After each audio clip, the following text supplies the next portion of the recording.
Town chairman Nusratullah, UC chairman Faisal Sheikh, director पास नदीम हनीफ और Waqf committee के उवैस बेग ने फेडरल बे एरिया ब्लॉक 17 और ब्लॉक 18, ब्लॉक 19 और ब्लॉक 20 के संगम पर वाक़ बाग समन का दौरा किया। 20 साल पहले इस पार्क का इफ्तिताह सिटी नाजिम नेमतुल्ला खान ने किया था।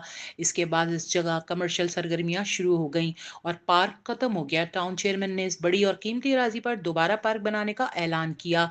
इस मौके पर चेयरमैन गुलबर्ग टाउन नुसरतुल्ला ने कहा कि जब पार्क आबाद होते हैं तो अस्पताल वीरान होते हैं। हमने इस जगह को मॉडल पार्क में तब्दील करने का अज़्म किया है। एल मोल्ला और यूसी चेयरमैन की दरख्वास्त पर हम ये पार्क बनाने जा रहे हैं। हमारी कोशिश है कि महदूद वसाइल में आवाम को बल्दियाती सहूलियात मैसर करें जो कि आवाम का हक है। इस मौके पर डायरेक्टर बागात मोहम्मद नदीम हनीफ ने कहा कि चेयरमैन गुलबर्ग टाउन नुसरतुल्ला की हिदायत पर पार्क की तामीराती काम का आगाज कर दिया गया है।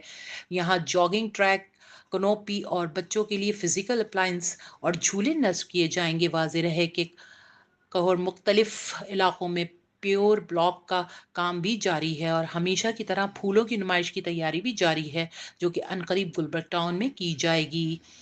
Abira Hussain, HQ network, Karachi.